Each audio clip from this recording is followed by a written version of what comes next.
Hello everyone, Ram ई गुरुकुल में आप सबका स्वागत है। आज हम लोग राजस्थान के डेली करंट अफेयर्स में 9 जून का करंट अफेयर्स डिस्कस करेंगे। देखिए, हम जो अभी करंट अफेयर्स डिस्कस कर रहे हैं, ये आपके ट्रेंडिंग जो एग्जाम पॉइंट ऑफ व्यू से इंपॉर्टेंट टॉपिक्स है, उनको हम लोग डिस्कस करेंगे और उस टॉपिक में क्या इंपॉर्टेंट क्वेश्चन बन सकता है उसके बारे में हम लोग बात करेंगे। तो सबसे पहले देखिए पहली न्यूज के बारे में। पहली न्यूज है राजस्थान सरकार की, जो है वरिष्ठ नागरिक तीर्थ यात्रा योजना से संबंधित। जो इस तीर्थ यात्रा योजना से संबंधित जो है वर्ष 2025-26 का जो है 25-26 में इस योजना का शुभारंभ कहां से किया गया उसके बारे में बात करें तो देखिए, इस योजना का शुभारंभ 6 जून 2025 को दुर्गापुरा जयपुर से शुरुआत की गई। इस योजना की राजस्थान के मुख्यमंत्री भजनलाल शर्मा द्वारा। अब इस योजना के तहत क्या है, इस योजना के तहत देखिए भारत के जो 13 विभिन्न तीर्थ स्थान है, वहां पर राजस्थान के तीर्थ यात्रियों को यात्रा करवाई जाएगी, वरिष्ठ नागरिकों को यात्रा करवाई जाएगी। अब उसमें अपन बात करें पॉइंट से कि कितने वरिष्ठ नागरिकों को यात्रा करवाई जाएगी, तो देखिए इसमें 50,000 राज्य के 50,000 वरिष्ठ नागरिकों को ऐसी ट्रेनों से यात्रा करवाई जाएगी। इससे पहले वरिष्ठ नागरिक तीर्थ यात्रा योजना में स्लीपर क्लास की ट्रेनों में यात्रा करवाई जाती थी, लेकिन अब ऐसी ट्रेनों का भी इसमें प्रावधान किया गया है। इसके अलावा जो 6,000 वरिष्ठ नागरिक है, उनको हवाई जहाज की यात्रा करवाई जाएगी। अब किस स्थान पर करवाई जाएगी, तो वो देखिए इसमें नेपाल के जो पशुपतिनाथ मंदिर है काठमांडू में, तो वहां पर हवाई जहाज से यात्रा करवाई जाएगी। अब यहाँ पे इंपॉर्टेंट पॉइंट क्या है जो ध्यान रखने लायक है, वो देखिए वरिष्ठ नागरिक तीर्थ यात्रा योजना की वर्ष 2025-26 की शुरुआत कहां से हुई, 6 जून को हुई। 6 जून को हुई और कहां से हुई, दुर्गापुरा जयपुर से हुई। पहली चीज ये। अब वरिष्ठ नागरिक तीर्थ यात्रा योजना में कितने वरिष्ठ नागरिकों को ऐसी ट्रेनों से यात्रा करवाई जाएगी, तो 50,000 और 6,000 यात्रियों को इसमें हवाई जहाज से नेपाल के काठमांडू, एकमात्र स्थल है जहां पे हवाई जहाज से यात्रा करवाई जाएगी, काठमांडू पशुपतिनाथ मंदिर जो नेपाल में स्थित है। तो यहां से ये क्वेश्चन बन सकते हैं, ये चीज आप ध्यान रखिए। अब हम लोग नेक्स्ट टॉपिक की बात करें तो यहाँ पे एक अभियान चर्चा में रहा है, आपनो गांव साफ सुथरो गांव अभियान। अब देखिए ये अभियान जो है, ये आपके प्रधानमंत्री नरेंद्र मोदी के जो स्वच्छ भारत अभियान उससे प्रेरित है। अब स्वच्छ भारत केंद्रीय स्तर पर था, राष्ट्रीय स्तर पर शुरू किया गया था, जबकि इसमें क्या है, आप इसको अभियान के नाम से आप जान पा रहे कि आपनो गांव साफ सुथरो गांव अभियान, तो यह आपके ग्राम स्तर से शुरू किया जाएगा। ये राजस्थान सरकार द्वारा इसकी पहल की जाएगी। अब ये शुरू नहीं हुआ है, ये 13 जून से शुरू होगा, 13 जून 2025 को शुरू होगा। और ये कहां से शुरू होगा, तो मोडक गांव है रामगंज मंडी कोटा में, तो यहां से इसकी शुरुआत की जाएगी। अब यहां पे इसका शुभारंभ किया जाएगा केंद्रीय वन और पर्यावरण मंत्री भूपेंद्र यादव द्वारा, कैबिनेट मिनिस्टर है राजस्थान से, तो उनके द्वारा इनकी शुरुआत की जाएगी। अब यहाँ पर उद्देश्य क्या है, मैंने आपको बताया स्वच्छ भारत मिशन से प्रेरित होकर ये स्वच्छ ग्राम, जो गांव को एकदम स्वच्छ बनाना, साफ बनाना, उसके लिए इस अभियान की शुरुआत की जाएगी। ये देखिए राज्य सरकार द्वारा प्रायोजित अभियान है, तो यहाँ पे इंपॉर्टेंट रहेगा, डेट भी ध्यान रखिए और स्थान कहां से शुरू किया जाएगा उसकी भी ध्यान रखिए। तो आपनो गांव साफ सुथरो गांव अभियान की शुरुआत की जाएगी 13 जून 2025 से। कहां से, मोडक गांव है रामगंज मंडी में, और रामगंज मंडी कहां है, कोटा में, तो मोडक गांव कोटा से इसकी शुरुआत की जाएगी। ये इसके इंपॉर्टेंट पॉइंट्स है।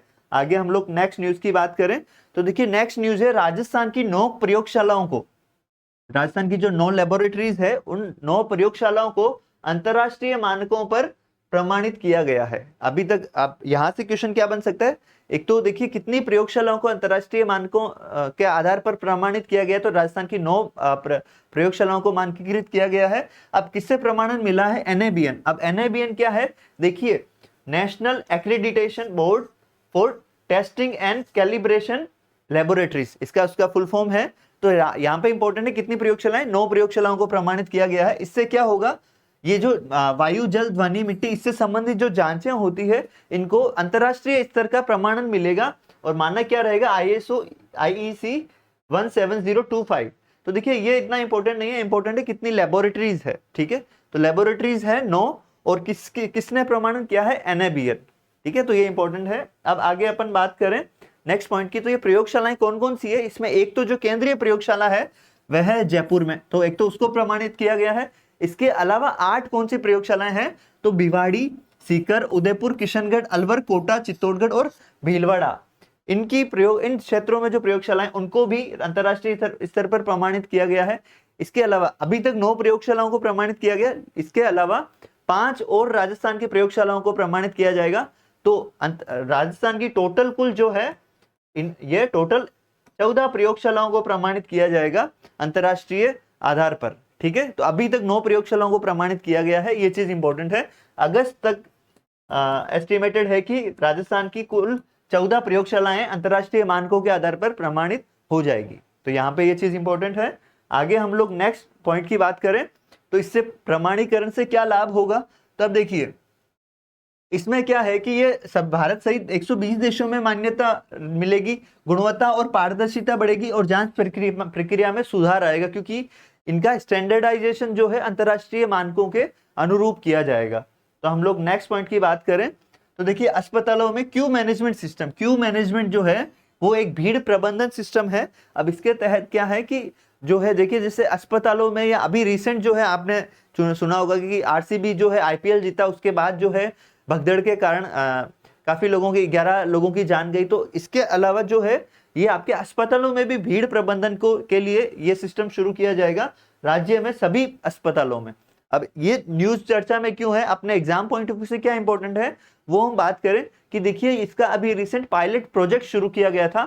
तो उसका वो प्रोजेक्ट वो सफल होने के बाद ये राजस्थान के जो सबसे बड़े हॉस्पिटल है एसएमएस हॉस्पिटल जयपुर, सवाई मानसिंह अस्पताल है, वो जयपुर में इसको लागू किया जाएगा। और यहाँ पे इंपॉर्टेंट क्या है, पायलट प्रोजेक्ट कहाँ से शुरू किया गया था, ये तो जयपुर के जयपुरिया अस्पताल और कामाटिया अस्पताल से इसका पायलट प्रोजेक्ट शुरू किया गया था। तो यहाँ से क्वेश्चन क्या बन सकता है कि क्यू मैनेजमेंट सिस्टम का पायलट प्रोजेक्ट कहाँ से शुरू किया गया, जयपुरिया और कामाटिया अस्पताल है जयपुर से। ठीक है, अब सवाई मानसिंह में भी लागू किया जाएगा। इसके अलावा राज्य के जो सभी अस्पतालों में यह चरणबद्ध रूप से यह सिस्टम लागू किया जाएगा, शुरू किया जाएगा।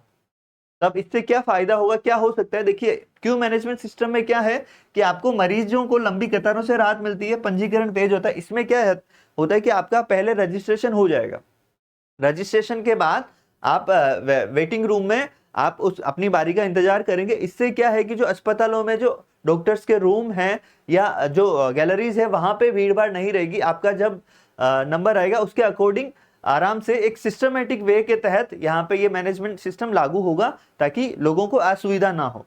आगे हम बात करें नेक्स्ट पॉइंट की तो देखिए श्रुति भारद्वाज रिसेंट चर्चा में रही है। किस कारण से चर्चा में रही, तो उन्हें अचीवर ऑफ द ईयर से सम्मानित किया गया है। अब देखिए सबसे इंपॉर्टेंट चीज है श्रुति भारद्वाज है कौन, देखिए ये राजस्थान कोऑपरेटिव डेयरी फेडरेशन जो है, डेयरी उद्योग से संबंधित फेडरेशन है राज्य सरकार का, उसकी चेयरमैन है और उन्हें अचीवर ऑफ द ईयर से सम्मानित किया गया है। अचीवर ऑफ द ईयर किस कारण से सम्मानित किया गया है, उनकी ग्रीन पहल, ग्रीन एनर्जी, ग्रीन ऊर्जा क्षेत्र में अच्छे प्रदर्शन करने के लिए उन्हें सम्मानित किया गया है। तो अब देखिए ये जो सम्मान दिया गया ये राजस्थान सरकार के ऊर्जा मंत्री हीरालाल नागर द्वारा सम्मान किया गया और ये ग्रीन एनर्जी कॉन्क्लेव में 7 जून को सम्मानित किया गया। श्रुति भारद्वाज जो चेयरमैन है, आरसीडीएफ ने ग्रीन एनर्जी पर्यावरण के क्षेत्र में उल्लेखनीय कार्य किया है। डेयरी से संबंधित संस्था होने के साथ साथ ये ग्रीन एनर्जी में भी अपना योगदान देती है, इस कारण से इन्हें सम्मानित किया गया। श्रुति भारद्वाज की अच्छी उपलब्धियां क्या है उसके बारे में हम बात करें। देखिए आरसीडीएफ अभी रिसेंट जो है कई 47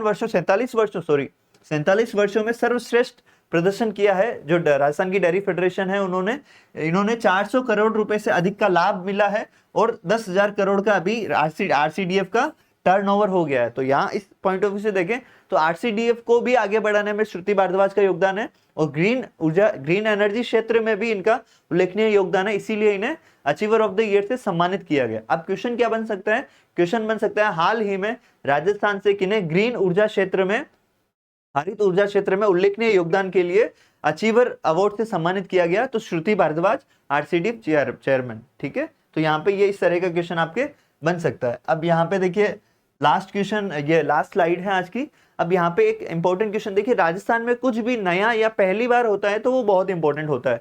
यहाँ पे क्या है, राजस्थान की पहली इलेक्ट्रिक डबल डेकर बोट, ये बोट कहाँ शुरू की गई, कब शुरू की गई, ये चीज इंपॉर्टेंट है। तो देखिए ये पहली डबल डेकर इलेक्ट्रिक बोट जो है 7 जून को शुरू की गई पिछोला झील उदयपुर से। ये चीज इंपॉर्टेंट है कि पहली डबल डेकर इलेक्ट्रिक बोट कहाँ शुरू की गई है, उदयपुर की पिछोला झील में शुरू की गई है। ये पेंटून तकनीक पर आधारित है। मतलब इसका मतलब क्या है, पेंटून तकनीक इस तरह से रहती है कि इसमें आंधी तूफान से यह प्रभावित नहीं होती, आंधी तूफान झेलने में सक्षम है। और इसके अलावा इसमें 25 यात्रियों के बैठने की सुविधा है। तो राजस्थान की पहली, यहाँ पे एक क्वेश्चन बन सकता है, वो है राजस्थान की पहली double decker electric train electric boat कहाँ शुरू की गई है? पिछोला झील उदयपुर में। यहाँ पे ये क्वेश्चन बन सकता है। हम लोग देखिए करंट अफेयर्स का जो है आपके राजस्थान करंट अफेयर्स सेगमेंट में ये जो important exam point of view से इम्पोर्टेंट टॉपिक्स हम लोग डेली डिस्कस करेंगे। इसके अलावा इससे संबंधित जो क्वेश्चंस है वो भी हम लोग इसकी सीरीज रहेगी, जो कि साप्ताहिक 15 दिनों में या महीने भर में ये सीरीज चलती रहेगी। तो आप इसके इंपॉर्टेंट क्वेश्चंस भी डिस्कस करने के लिए क्लासेस में अवेलेबल रहिएगा। और अगर आपने राम ई गुरुकुल को सब्सक्राइब नहीं किया है तो सब्सक्राइब करें, लाइक करें, शेयर करें और जुड़े रहिए रेगुलर क्लास के साथ राजस्थान करंट अफेयर्स की। Thank you everyone.